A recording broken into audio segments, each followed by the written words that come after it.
승리를 위하여 마키아벨리를 따를까 하나님을 따를까 두 번째 시간입니다. 가나안으로 들어간 이스라엘 백성들은 크게 세 부류로 나눠지게 됐습니다. 하나는 나는 광야에서도 애굽에서도 야훼 하나님을 믿었고, 또한 이 새로운 땅 농경의 땅 가나안에서도 야훼 하나님만 믿는다 하는 신실한 믿음의 사람들, 굉장히 드물었습니다. 두 번째는 시대가 달라졌다, 로마에 가서는 로마의 법을 따르라고, 가나안에 왔으니 가나안의 법을 따르자, 가나안을, 농경사회를, 이 현실을 다스리고 있는 신은 바알이다. 그래서 하나님을 버리고 바알 신을 섬기는 무리가 나왔습니다. 세 번째 부류가 있었는데, 깡패 의리가 있는데 어떻게 우리가 야훼 하나님을 버릴 수가 있느냐, 안 된다. 야훼 하나님도 믿고 현실의 신 같은 바알도 믿는 혼합 종교, 이런 부류도 나왔습니다. 제일 문제가 바로 이런 혼합 종교의 형태를 가진 사람이었습니다. 우리도 어찌 보면 이렇게 살아가고 있습니다. 교회에서는 아멘 하면서 하나님의 법칙을 따르고, 지극히 우리가 처한 현실 속에서는 현실의 법칙을 따르는 많은 성도들이 있습니다. 그러나 우리 하나님은 교회에서만 하나님이 아니라 우리의 직장에서도, 사업에서도, 가정에서도, 아이들이 공부하는 학업, 학교에서도 여전히 하나님이십니다. 우리가 고난 속에서 눈물을 흘리며 지극히 외로운 병상에 누워 있을 때도 하나님은 거기서도 주인이시고 우리와 함께 하십니다. 현실 속에서도 하나님은 하나님이라는 것입니다. 그런데 이 세상의 법칙을 누구보다도 정확하게 파악한 사람 중에 하나가 군주론을 쓴 마키아벨리입니다. 히틀러, 무솔리니, 스탈린이 같은 희대의 독재자들이 탐독했다는 카톨릭에서 악마의 책으로 금서가 된 책 군주론, 성경 다음으로 널리 알려진 책입니다. 하버드 대학과 MIT 추천 필독 도서이고, 타임지와 뉴스위크지가 지정한 가장 영향력 있는 인류의 100대 도서 중에 하나입니다. 카톨릭에서 악마의 저서로 지정됐지만 우리나라에서도 청소년 권장 도서로 지정된 것이 마키아벨리의 바로 이런 군주론입니다. 군주론의 시대적 배경은 위기의 시대에 만들어졌습니다. 그런데 꼭 위기 때뿐만이 아니라 평화의 시대를 맞은 지금도 많은 리더들이 탐독하고 있습니다. 그리고 이것처럼 현실을 잘 말하는 책이 없다 그러면서 실제로 전 세계의 정치인들의 모습을 보면, 나라의 모습을 보면 마키아벨리가 이 세상을 완전히 다 장악하고 있는 듯한, 이들의 생각이 완벽하게 현실 속에 법칙인 양 적용하는 것을 많이 알 수가 있습니다. 우리는 현실 속에서도 하나님은 과연 역사하는가? 교회에서만 역사하는가? 내 직장에서는, 그리고 내 사업에서는, 우리 가정에서는 어떤가? 고난의 신은 어떤가? 그곳에서도 하나님은 여전히 하나님이신가? 아니면 현실의 마키아벨리의 법칙을 따라야 되는가? 이 이야기를, 다윗의 이야기를 통해서 살펴볼까 합니다. 다윗의 이야기를 통해 하나님이 우리에게 주시는 첫 번째 교훈이 이것입니다. 하나님을 떠난 악한 권모술수는 반드시 심판을 받는다라는 것입니다. 다윗은 하나님 마음에 합한 자입니다. 이스라엘에서 한 사람만 이야기하라면 다윗을 이야기할 정도입니다. 그만큼 가장 자부심 있는 믿음의 영웅입니다. 그러나 결코 완벽한 존재가 아니었습니다. 그는 도덕적으로, 윤리적으로도 문제가 있었고요, 믿음에서도 문제가 있었고, 또한 세상적인 하나님을 떠난 듯한 권모술수도 썼던 인물이 다윗입니다. 다윗이 썼던 권모술수 중에 가장 큰 것이 바로 오늘 본문의 사건입니다. 그것은 밧세바와의 사건입니다. 이스라엘이 암몬과의 전쟁 중에 있었습니다. 다윗은 전쟁터로 나가지 않고 홀로 예루살렘에 머물러 있었습니다.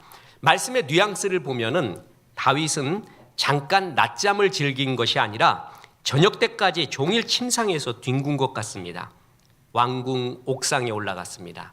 거기서 뒤적뒤적 살펴보다가 한 여인이 목욕하는 모습을 보고 미혹이 됩니다. 그리고 정욕을 참지 못합니다. 알아보라고 말합니다. 그랬더니 다윗 당신의 신하, 충실한 신하인 우리아의 아내입니다. 이렇게 말했습니다. 하나님의 1차 경고입니다. 그러면 남편이 있는 여인네구나 그쳐야 됩니다. 그런데 그렇지 않고 거기서 그 정력이 더 끊임없이 일어나서 그를 취하게 됩니다. 그리고 이 죄를 덮기 위해서 전선에 나가 있었던 우리아를 불러들여서 특별 휴가를 주면서 얼른 밧세바와 동침시켜서 죄의 흔적을 지우려고 했습니다.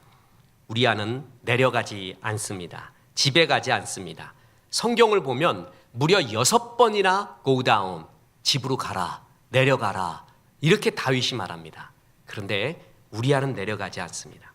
할 수 없어서 다윗은 우리아에게 술을 잔뜩 먹입니다. 회식도 영업의 사업의 일의 일종이다 이러면서 술을 먹는 것도 나라를 위한 일이다 그러면서 실컷 먹입니다. 그러면 해롱해롱해서 집으로 가지 않을까 싶었는데 자기 병사들과 함께 진영에서 자버립니다. 도저히 안 됩니다. 다윗과 우리아가 바뀐 것 같습니다. 정말 우리아는 신실한 종이었습니다. 충성을 다하는 종이었습니다. 사무엘하 11장 13절에 보면 다윗이 그를 불러서 그로 그 앞에서 먹고 마시고 취하게 하니 저녁 때 그가 나가서 그의 주의 부하들과 더불어 침상에 눕고 그의 집으로 내려가지 아니하니라. 우리아는 자기의 아내를 뺏은 다윗을 위해 충성을 다하여 그렇게 술이 만땅이 된 상태에서도 정신을 차리면서 충성을 다하고 있습니다. 대단하지 않습니까? 우리아는 헷 사람이었습니다. 이때 그 히타이트, 헷, 이방 족속이라는 얘기입니다. 그래서 이스라엘의 완벽한 일원이 되기 위해서 그는 더욱더 충성을 했는지도 모릅니다. 그랬더니 다윗이 이것을 보고 깨달았어야 되는데 그는 정말 악한 짓을 합니다.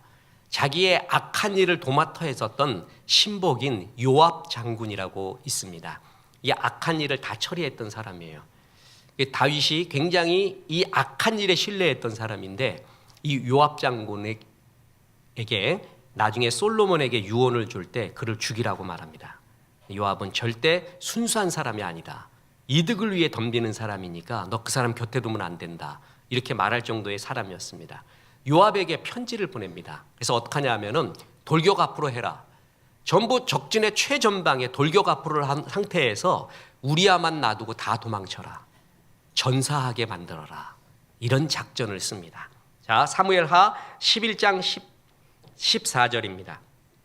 아침이 되매 다윗이 편지를 써서 우리아의 손에 들려 요압에게 보내니 그 편지에 써서 이르기를 너희가 우리아를 맹렬한 싸움에 앞세워두고 너희는 뒤로 물러가서 그로 맞아 죽게 하라 하였더라. 요압이 그 성을 살펴 용사들이 있는 것을 아는 그곳에 우리아를 두니 그 성 사람들이 나와 요압과 더불어 싸울 때에 다윗의 부하 중 몇 사람이 엎드러지고 헷사람 우리아도 죽으니라. 이걸 보면 마키아벨리즘을 보는 듯합니다. 하나님을 떠나서 곤모술수를 쓰는 다윗의 이야기를 봅니다. 어떻게 다윗이 이럴 수가 있을까? 그죠? 이런 사람을 용서하시고 품어주시고 다시금 세워주신 하나님을 찬양하는 수밖에 없습니다. 우리도 다 그렇지 않습니까? 우리도 다윗 같은 모습이 모두 있지 않습니까? 여러분도 그렇고 저도 그렇습니다. 하나님이 가려줬기 때문에 사는 것이지 우리 속에 있는 이 죄성 때문에 다 이렇게 사는 거예요. 하나님 마음에 합한 다윗마저도 이렇게 살았습니다. 보십시오. 플라톤, 아리스토텔레스, 키케로 등 많은 철학과 사상가들이 정치란 무엇인가, 좋은 국가란 무엇인가에 대해 이야기해 왔습니다. 근데 마키아벨리는 이들이 한 말을 전부 반대합니다. 특히 플라톤을 한번 봐라. 이상 국가를 만들기 위해서 철학가들이 리더가 돼야 된다고? 그거는 이론이다, 동화다, 그런 거 없다 라고 말하는 거예요. 이들이 말해왔던 것은 상상 속의 나라다, 동화의 나라다. 그러면서 서양에서는 이때까지 플라톤, 아리스토텔레스 이후로 중세에 이르기까지 정치학은 곧 윤리학이었습니다. 그러니까 정치하는 사람들은 어떻게 살아야 되는가라는 관점, 도덕적 관점을 갖고 정치해야 된다. 그래서 정치학과 윤리학이 하나였습니다. 그런데 마키아벨리는 이걸 뒤집습니다. 잘 들어라.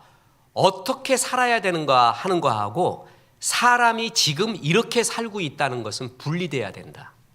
그것이 같은 것이 아니라 이제껏 우리가 관심 가진 것은 사람은 이렇게 살아야 된다, 어떻게 살아야 된다라는 윤리적 관점으로 나라를 봤는데 사람은 그렇지 않다. 그것을 군주는 잘 알아야 된다. 그러면서 뭐냐 하면은 윤리학과 정치학을 분리시킨 최초의 근대 사상가입니다. 정치학과 윤리학은 같은 게 아니다. 치열한 현실과 이상은 같은 것이 아니다. 학자들은 관념을 말하지만 현실의 리더는 공동체를 먹여 살려야 된다. 그래서 때로는 거짓말도 해야 되고 사자처럼 용맹해야 하기도 하고 여우처럼 강교하기도 해야 된다. 일반 대중들에게, 일반 사람들에게 미치는 도덕, 윤리가 나라를 다스리는 데는 굉장히 걸치작스러운 것이 많다. 그래서 현실의 법칙을 따르기 위해서 거짓말도 하라. 때로는 그리고 잔인하게 죽이기도 해야 된다. 꼼짝 못하게 만들어야 된다. 여우가 되고 사자도 되라. 뭐예요? 짐승이 되라는 거예요. 그러니까 이런 말을 듣고 로마 카톨릭 교황이 가만히 있겠습니까? 이거는 악마가 보낸 사신이 만든 악마의 책이다. 그래갖고 금서가 된 것입니다. 특히 16장에서 18장에 나오는, 마키아벨리가 26장까지 돼 있는데 16에서 18장에 나오는 군주가 백성과 다른 나라 군주를 대하는 법, 이게 마키아벨리즘이에요. 이게 말도 안 돼요. 근데 거기에는 너무나 불편한 진실이 나옵니다. 불편한 진실입니다. 보세요. 여러분, 이것이 맞나 한번 보십시오. 사람들은 부모의 죽음보다는 부모의 재산의 상실을 더 애석해 한다. 이 불편한 진실, 부모 죽으면은 3달 동안만 운대요. 그리고 더 관심 있는 거는 그가 어떤 재산을 남겼는가. 사람들은 여기에 관심 가지지 군주는 잘 알아라. 사람은 이렇다. 또한 인간이란 사소한 피해에 대해서는 보복하려고 들지만 엄청난 피해에 대해서는 감히 복수할 엄두도 못 낸다. 따라서 사람들에게 피해를 입히려면 복수를 두려워할 필요가 없을 정도로 아예 박살을 내라. 그러니까 한 대 맞으면은 내가 너 2대 때린다 하고 복수를 하려고 해요. 100대 맞잖아요. 그러면 복수할 엄두가 안 난대요. 사람에게 펀치를 날리려면 그 정도로 날려라. 그래야 다스린다. 심지어는 군주가 자신의 약속을 지키며 기만책을 쓰지 않고 정직하게 사는 것은 정말 찬양받을 만한 일이다. 그럼에도 불구하고 역사와 경험에 따르면 위대한 업적을 이룬 군주는 약속을 별로 중요시하지 않고 오히려 인간을 혼동시키는데 능숙한 인물들이라는 것을 알 수 있다. 그들은 신의를 지키는 자에게 맞서서 항상 승리를 거뒀다. 군주가 약속 잘 지키고 신실하고 순수한 종이 되라? 그거 웃기는 얘기다. 전쟁사를 봐라. 실제 역사를 봐라. 약속 지킨 놈 다 죽었다. 약속 안 지키는 간괴한 간괴에 의해서 약속 지키는 군주 다 죽었다. 약속도 안 지키고 때로는 비도덕처럼 보이는 그 사람이 나라의 위대한 업적을 이뤘다. 이걸 어떻게 받아들여야 됩니까? 그런데 현실을 보라는 거예요. 현실에 지금 세계에서도 일어나고 있는 나라들의 역사를 보라는 거예요. 맞지 않냐는 거예요. 큰 나라를 이루고 그리고 큰 성취를 이룬 나라에서 우리 화해합시다. 그래서 사람들 다 모이게 해요. 그래서 우리 싸우지 말고 화해합시다. 그래서 적국, 이른바 대적자들을, 지도자들을 다 모이게 합니다. 거기에 폭탄을 설치합니다. 터뜨려 다 죽여버립니다. 이런 기만이 어디 있습니까? 근데 그런 나라가 이기더라. 이게 군주론에 나오는 아연질색할 내용들입니다.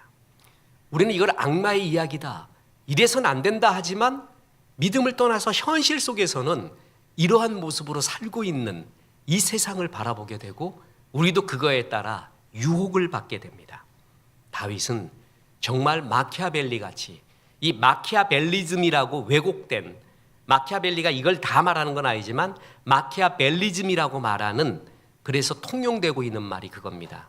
목표를 이루기 위해 수단과 방법을 가리지 마라. 이겨야 된다라는 거예요. 네, 그래서 다윗이 진짜 그렇게 했습니다.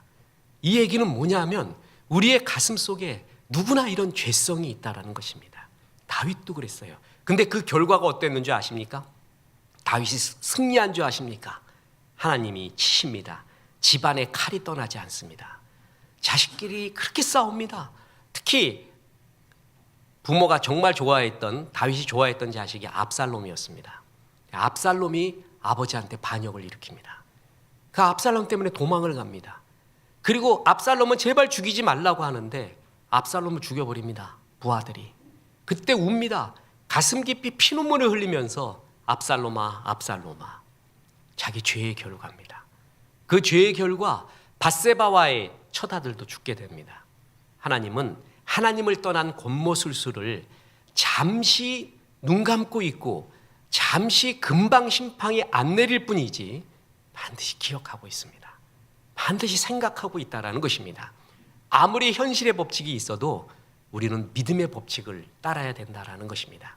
자, 그래서 하나님을 떠난 권모술수는 하나님의 심판이 임합니다. 두 번째 교훈이자 결론입니다. 하나님의 뜻을 따르면 축복이 임합니다. 두 번째 본문에 보면 사무엘상 23장에 가서 가장 다윗다운 모습이 나옵니다. 이게 사실 다윗다운 모습입니다. 우리도요, 밧세바와의 사건과 같은 다윗의 권모술수, 죄성을 우리 모두가 품고 있습니다. 여러분, 아니라고 말할 사람이 있습니까? 하나님이 덮어주시고 용서하신 뿐이죠. 우리는 다 이런 죄성이 있는데, 그러나 또 한 면으로 뭐가 있냐 하면은 사무엘상 23장에 나오는 정말 다윗 같은 모습이 있습니다. 하나님이 다윗에게 바라는 것, 우리에게 바라는 것이 바로 이 모습입니다. 하나님은 이런 모습을 축복하기를 원하고 있다는 것입니다. 사무엘상 23장에는 그일라 백성들의 이야기가 나옵니다. 이 그일라 백성은 이스라엘 백성입니다. 그래서 이들을 잘 지키고 다스려야 되는 것이 사울 왕의 임무였습니다. 그런데 이 사울 왕은 그 임무, 자기에게 주어진 힘과 권력, 모든 힘을 이런 백성을 잘 다스리는 데 쓰지를 않고 오직 다윗 하나 죽이는 데 씁니다. 마음을 뺏겨버린 겁니다. 이게 사탄의 술책입니다. 마음을 다른 데 쓰게 만듭니다. 분명히 적을 보여줘요. 이겨야 된다라는 것을 보여주지만 거기에 집중하지 않고 다른 데 힘을 다 쓰게 만들어버립니다. 그래서 진짜 싸워야 될 대상과 싸우지 못하게 만들어요. 그일라가 백성이 그랬습니다. 그래서 다윗에게 집중됐던 사울의 정욕, 마음 때문에 그일라 백성은 블레셋의 침략을 받게 된 겁니다. 저는 이거를 우리 교회에서 한번 경험해 봤습니다. 옛날 축구하는데 우리 교회가 건축하기 전 아주 오래전이었는데 중요한 축구 시합이 있었습니다. 제 기억으로는 그때 골키퍼가 김재열 집사, 그리고 제2의 골키퍼가 강순철 선교사. 여러분, 결론은 이미 거의 좀 생각이 나죠. 어떻게 될 것 같다라는. 근데 그때는 저도 막 뛰었습니다. 진짜 주전 멤버가 아니라 진짜 뛰는 멤버. 주전 멤버는 그 주전자 들고 왔다 갔다 하는 그 멤버가 아니라 실제 뛰는 멤버였습니다. 남들과 아주 중요한 다른 교회와 시합이 있어서 내 기억으로 그때 짜장면 내기인가 그랬어요. 지면은 20몇 그릇을 그냥 물어야 되는 판이었어요. 그래서 전도사 하나, 축구 잘하는 전도사가 그때 있었습니다. 이모모라는 전도사. 저는 가서 몸 잘 풀고 준비하고 있어라. 난 바로 뒤에 이제 이거 일 처리하고 간다 그러고 갔어요. 갔더니 난리가 나버렸어요. 전도사하고 우리 그 식구들, 교회 식구들이 전부 헬렐레 하고 있는 거예요. 그래서 이게 무슨 일이 일어난지 알으니까 다른 팀하고 벌써 한 게임 했대. 딴 팀하고. 아니, 야, 본 게임이 있고 이게 지금 걸린 게임인데 왜 딴 팀하고 했냐. 그러니까 하도 하자 그래갖고 했대요. 정말. 아니나 다를까 이제 진짜 본 게임을 붙었으니 뛰지를 못해 이것들이. 뛰지를 못해요, 뛰지를. 그래서 기어다니다가 아주 그냥 계속 헌납을 했죠. 계속 들어와라, 꼬라 들어와라. 지나가라, 들어와라. 오냐, 또 들어가라. 또 볼 몰고 오냐, 들어가라. 시쳇말로 허벌나게 졌습니다. 그래가지고 내가 그때 깨달은 게 있습니다. 다윗이 골리앗하고 싸우려고 갈 때 그때 옆에서 염장질한 분이 누구예요? 큰형 엘리압이었습니다. 그래서 다윗에게 신경을 거슬리게 해요. 너 지금 영웅의식 때문에 그렇구나. 네가 뭐 잘한다고 그러니. 다윗이 정말 그때 화를 내서 엘리압에게 집중을 했으면은요, 골리앗에게 싸울 힘을 전부 글로 뺏기는 거예요. 이게 마귀의 전략이에요. 분명히 하나님이 너는 힘을 여기다가 쓰라라는 것을 가르쳐줘요. 근데 우리의 정욕, 우리의 욕심, 우리의 죄성이 딴 데 마음을 흘려요. 그래서 인생을 철저하게 낭비하게 만들어요. 지금 사울 왕이 그러고 있어요. 그알라 백성을 블레셋으로부터 구원해야 되는 그게 임무인데 거기에 마음 쓰지 않고 다윗 죽이는데 자기 마음을 다 쓰고 있습니다.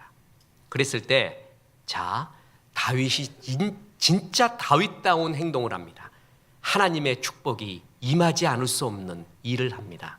이것을 보면 하나님이 축복하는 통로가 두 가지 있다는 걸 봅니다. 하나는 첫째로 하나님과의 깊은 대화, 둘째 이웃을 구제하는 것. 이 두 가지가 하나님의 축복이 임하는 통로라는 것입니다. 축복은 하나님의 하늘의 레일을 통해서 옵니다.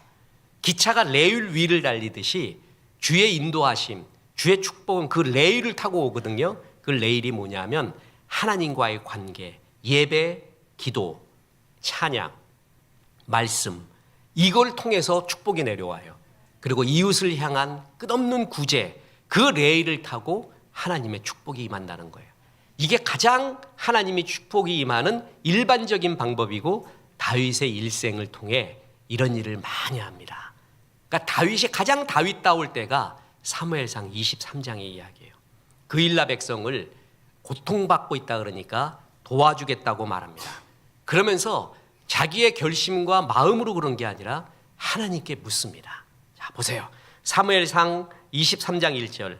사람들이 다윗에게 전하여 이르되 보소서 블레셋 사람이 그일라를 쳐서 그 타작마당을 탈취하더이다 하니 이에 자 밑줄 친 거를 보십시오. 다윗이 여호와께 묻자와 이르되 내가 가서 이 블레셋 사람들을 치리이까? 그러자 여호와께서 다윗에게 이르시되 가서 블레셋 사람들을 치고 그일라를 구원하라 하시니 하나님께 묻습니다. 하나님이 대답합니다. 이게 다윗과 하나님과의 관계였습니다. 그랬더니 블레셋 치자라고 말했더니 다윗의 참모들이 말합니다. 우리가 그럴 형편이 아닙니다. 다윗 정신 차리십시오. 마키아벨리적으로 말합니다. 군주는 지금 이런 데서 마음 쓰면 안 됩니다. 우리 힘을 키웁시다. 이래서는 안 됩니다. 그랬더니 사무엘상 23장 4절에 다윗이 여호와께 다시 묻자오되 그랬더니 여호와께서 대답하여 이르시되 일어나 그일라로 내려가라. 내가 블레셋 사람들을 내 손에 넘기리라 하신지라. 하나님이 약속을 하시잖아요. 사명을 주시면 약속과 사명에는 하나님의 능력이 항상 함께 갑니다. 그냥 약속 주고 사명 주지 않습니다. 예배를 통해 성경 공부를 통해 하나님이 어떤 사명을 줘요. 사명은 다른 말로 말하면 부담감입니다. 어떤 이상한 영적인 거룩한 부담감이 나한테 생겨요. 그러면 그냥 내버려 두지 않습니다. 그 약속을 이루기 위해 하나님은 반드시 열어놓은 길이 있어요. 능력까지 함께 줘요. 능력이 함께 오지 않는, 하나님의 힘이 함께 오지 않는 약속과 사명은 없습니다. 반드시 사명 줄 때는 하나님이 힘을 줘요. 보세요. 다윗이 여호와께 다시 묻자온데 여호와께서 대답하여 이르되 일어나 그일라로 내려가라. 내가 블레셋 사람들을 내 손에 넘기리라. 이미 역사를 하신 거예요. 하나님이 약속을 줄 때는 하나님의 능력의 역사가 함께 한다라는 이야기예요. 자, 세상적 관점으로 보면은 어찌 보면 마키아벨리적 관점으로 보면 그일라가 그냥 죽게 내버려야 돼요. 일단 내가 살아야 돼요. 내가 살아야 나중에 다른 큰 일을 도모하는데 저거 치게 되면은 다윗에게는 두 가지의 모순점, 어려운 점이 생깁니다. 지금 사울 왕의 쫓김을 당하고 있잖아요. 다윗 찾으려고 혈안이 돼 있습니다. 그일라를 도와주면은 다윗의 위치가 노출되는 것입니다. 그래서 사울 왕의 기마부대가 쳐들어올 수도 있습니다. 또 하나, 다윗의 군대는 오합지졸입니다. 아둘람굴에 다윗이 숨어 들어갔을 때 거기에 삶의 패잔병 같은 사람들이 몰려 들어왔어요. 그래서 다윗의 군대를 이루거든요. 오합지졸이에요. 블레셋과 싸울, 블레셋은 철기 문명입니다. 싸울 형편이 안 돼요. 군량미가 있습니까? 병사의 무기가 막강합니까? 싸울 계제가 안 되죠. 현실적으로 보면 불가능한 싸움입니다. 참모들의 말이 맞았습니다. 지금은 싸울 때가 아니었습니다. 그런데 다윗의 위대한 점은 뭡니까? 하나님께 물었습니다. 하나님이 뭘 원하시는가를 물어봤습니다. 그랬더니 그일 나를 도와라. 내가 블레셋 치리라. 사명과 약속에는 하나님의 능력이 항상 갚게 옵니다. 그래서 어떻게 돼요? 그일 나를 치게 됩니다. 다윗이 그일 나를 돕게 됩니다. 사무엘상 23장 5절 다윗과 그의 사람들이 그일 나로 가서 블레셋 사람들과 싸워 그들을 크게 쳐서 죽이고 그들의 가축을 끌어오니라. 다윗이 이와 같이 그일라 주민을 구원하니라. 아히멜렉의 아들 아비아달이 그일라 다윗에게로 도망할 때 손에 에봇을 가지고 왔더라. 그렇습니다. 다윗은 하나님께 묻는 관계의 영성이 있었습니다. 이웃을 구제하는 영성이 있었습니다. 이게 다윗을 다윗답게 한 것이고 이게 바로 축복의 통로입니다. 이걸 통해서 하나님은 다윗에게 축복을 내리는 겁니다. 그랬더니 다윗이 그일라에게 승리를 거두고 나니까 명성이 높아지기 시작합니다. 가축과 군량미를 조달받기 시작합니다. 전투를 하면 병력을 잃어야 되는데 오히려 병력이 붙어서 600명으로 늘어납니다. 그리고 결정적인 것은 민심이 사울에게서 다윗으로 돌아서는 계기가 됩니다. 특히 중요한 제사장들이 다윗에게로 몰려들기 시작하는데 오늘 본문에 나온 것처럼 제사장 아비아달이 이때 다윗에게로 옵니다. 이 아비아달은 다윗의 이야기에 굉장히 많이 등장하는 결정적인 제사장입니다. 그러니까 이 모든 것을 언제 얻은 거예요? 그알라를 도와줄 때였습니다. 어떤 사람이 참 기도도 잘하고 예배도 잘 드려요. 성경 공부도 잘하고 찬송도 잘해요. 이상하게 풀리지 않아요. 이상하게 주의 축복과 도움이 많이 임하지 않아요. 여러 이유가 있겠지만 그 이유 중에 하나가 뭐냐 하면 이웃에게 인색해서 그렇습니다. 하나님 나라가 완성되려면 하나님에 대한 영성과 그리고 동시에 이웃에 대한 구제가 함께 가야 됩니다. 10계명을 보십시오. 1계명부터 4계명까지가 대신 하나님에 대한 것입니다. 그 다음에 첫 번째 5계명이 부모 이야기, 부모께 효도하라는 이야기가 나오면서 이웃에 대한 이야기가 나옵니다. 주님 가르쳐준 기도를 보십시오. 첫 번째 하나님에 대한 영광이 나오다가 이제 이웃에 대한 이야기가 나옵니다. 하나님 나라는 항상 대신관계와 대인관계의 십자가 두 가지로 이루어집니다. 다윗의 영성이 그러했습니다. 하나님께 묻습니다. 하나님이 대답합니다. 또 묻습니다. 하나님이 또 대답합니다. 이런 하나님과의 친밀함, 예배를 통해 또한 말씀을 통해 찬양과 기도를 통한 친밀함, 그게 다윗에게 있었습니다. 여러분 정말 깊은 마음으로 예배를 드리잖아요. 사모하는 마음. 그 사모하는 마음이라는 건 뭐냐면 누구든 하나님 앞에 지금 중요한 기도 제목이 있습니다. 그리고 일단 내 욕심을 버리고 주의 뜻이 무엇입니까? 라고 물으면서 하나님 이를 향한 주의 뜻이 뭡니까? 정말 가르쳐 주십시오. 하나님 순종하겠습니다 하는 그 마음으로 예배를 임하는 것을 사모하는 예배라고 합니다. 사슴이 시냇물을 찾기에 갈급함같이 반드시 말해 주십시오 라는 마음으로 예배드리는 그 사모하는 마음으로 예배드릴 때 주님이 역사를 일으켜요. 그래서 하나님이 대답을 해줘요. 그 문제에 대해서. 근데 보통 어떤 응답이 오잖아요. 처음에는 프랑스어로 알쏭달쏭했다 그러죠. 문제가. 인도어로는 뭐라 그랬어요? 긴가민감. 일본어로는 아리까리안. 아직은 잘 모르겠어요. 그런데 뭐냐 하면은 하나님이 다 대답을 줘요. 근데 분명히 예배를 통해 대답 줄 때는 한 번 주지 않습니다. 적어도 3번 이상 줍니다. 3번 이상 내가 갖고 있는 문제에 대해서 하나님의 말씀과 예배의 성령의 능력으로 나에게 확신을 줘요. 3번 정도 도장 받잖아요. 그러면 옆도 보지 말고 뒤도 보지 마십시오. 그냥 가면 됩니다. 그건 주님이 약속하실 때는 반드시 힘과 능력으로 함께 하십니다. 그 길이 맞습니다. 그래서 하나님은 그걸 가르쳐 주려고 해요. 네 생각대로 살지 말라는 거예요. 네의 죄악된 생각, 욕심된 생각대로 살지 말고 하나님의 생각으로 살아봐라. 그게 예배예요. 예배는 내가 틀리다는 거예요. 하나님이 맞다라는 거예요. 그 마음으로 임하는 거예요. 다윗이 항상 여호와께 물었습니다. 그리고 확신을 했지만 사람들이 또 아니라고 말했죠. 그랬더니 뭐라 그래요? 또 물었습니다. 이 하나님과의 영성, 그리고 이 그일라 백성을 그냥 못 본 척해도 됩니다. 그런데 그 이웃, 하나님의 백성, 그 이웃을 향한 긍휼의 마음, 구제의 마음, 그게 있었습니다. 이 두 가지가 항상 주님의 축복이 내려오는 통로입니다. 자, 보세요. 고넬료가 하나님의 임계점을 맞았죠. 뭐든지 임계점이 있다 그랬어요. 우리가 기도가 쌓이고 예배가 쌓이고 선행이 쌓이고 쌓일 때 어느 날 언젠지는 모릅니다. 쌓여진 것은 임계점으로 터집니다. 고넬료의 임계점이 임했습니다. 그 임계점을 터뜨리면서 하나님이 하신 말씀이 네 기도와 구제가 하나님께 상달된 바 되어. 상달, 임계점이 터뜨렸다는 거죠. 두 가지입니다. 기도와 뭐라고요? 구제, 이웃을 향한. 여러분, 하나님과 이웃 앞에 인색하지 마십시오. 그래봤자 아무 소용없습니다. 그랬다고 잘 사는 게 아닙니다. 그래갖고 모아놓은 것이 잘 사는 게 아닙니다. 그걸로 천년 사는 것도 아니고 다 내려놓고 가야 됩니다. 안개 같습니다. 하나님 앞에서 이런 이야기할 만한 스토리가 있는 것, 내 물질과 재능은 전부 스토리화 되어야 됩니다. 쌓아놓는 게 아니라 이야기화되어서 나누어져야 돼요. 그래야 하늘의 별과 같은 겁니다.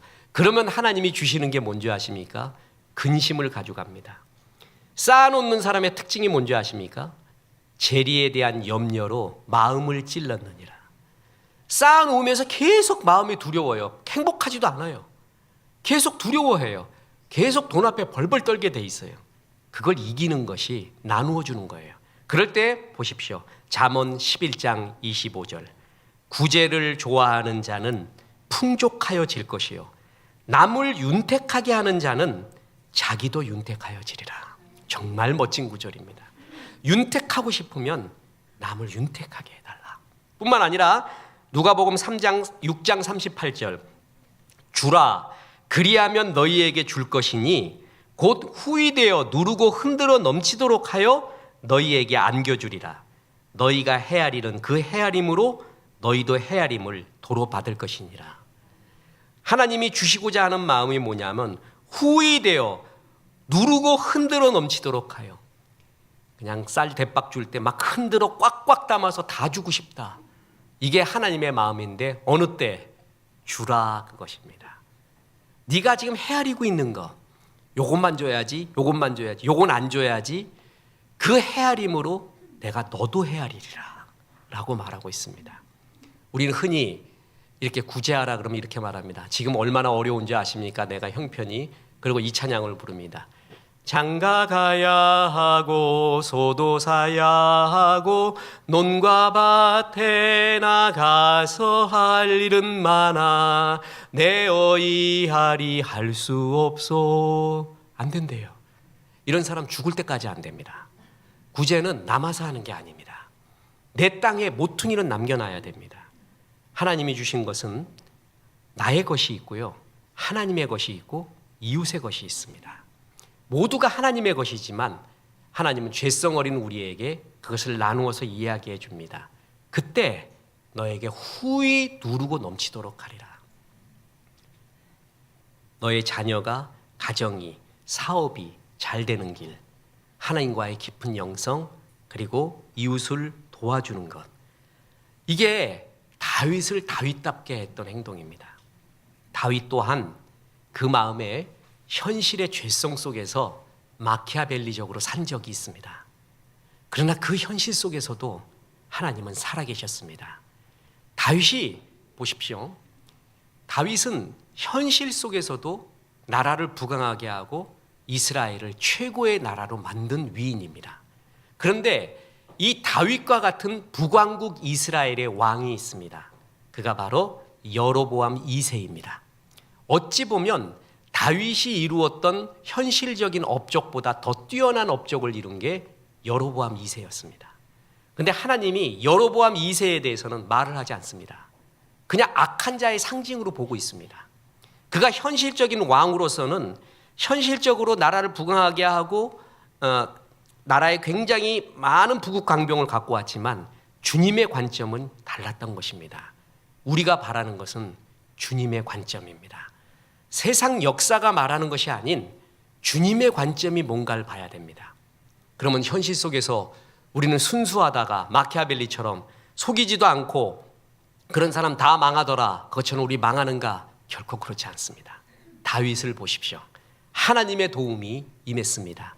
그리고 지금도 크리스찬적 가치관, 성경적 가치관을 갖고 사는 많은 기업가들이, 또한 많은 직장인들이, 또한 많은 문화예술인들이 하나님 앞에서 얼마나 아름답게 현실적으로도 승리하는지 모릅니다. 우리는 이것을 믿습니다. 하나님은 교회에서만 하나님이 아닙니다.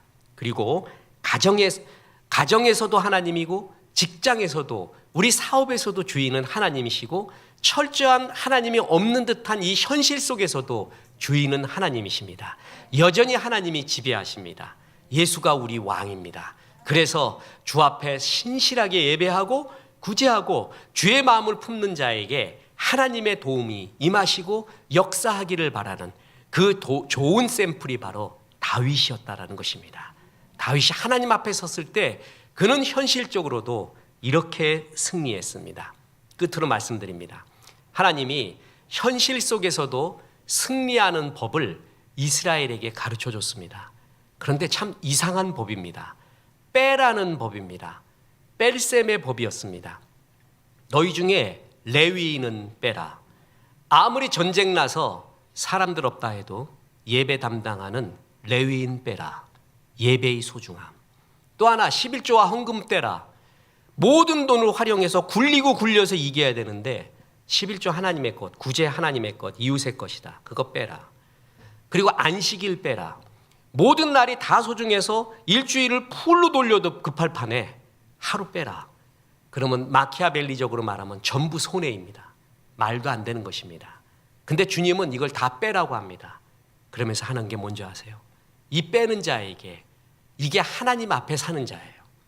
이 하나님 앞에 사는 자에게 주님의 도움, 주님의 영광스러운 도움이 임합니다. 그래서 현실 속에서도 뿐만 아니라 우리가 죽게 돼서 결산할 때에도 후회함이 없는 생명의 삶, 현실에 아무리 승리해도 나중에 바람 같습니다.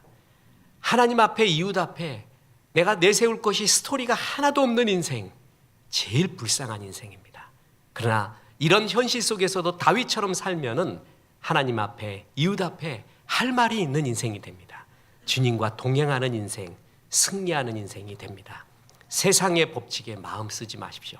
우리는 어찌됐든 믿음의 법칙으로, 하나님의 법칙으로, 주의 도움으로 잘 승리하십시오.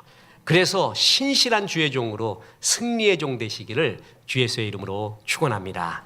우리 하나님 말씀 생각하며 찬송합니다. 천성을 향해 가는 성도들아.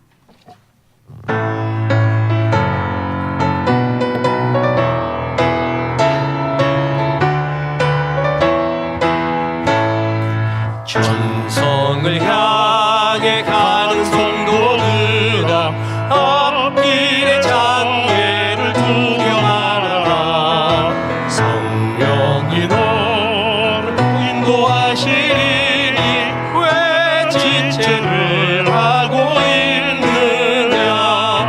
앞으로 천성을 향해 나가세. 천성문만 바라고 나가세. 모든 천사 너희를 영접하러 문 앞에 기다려서이. 너 가는 길을 누가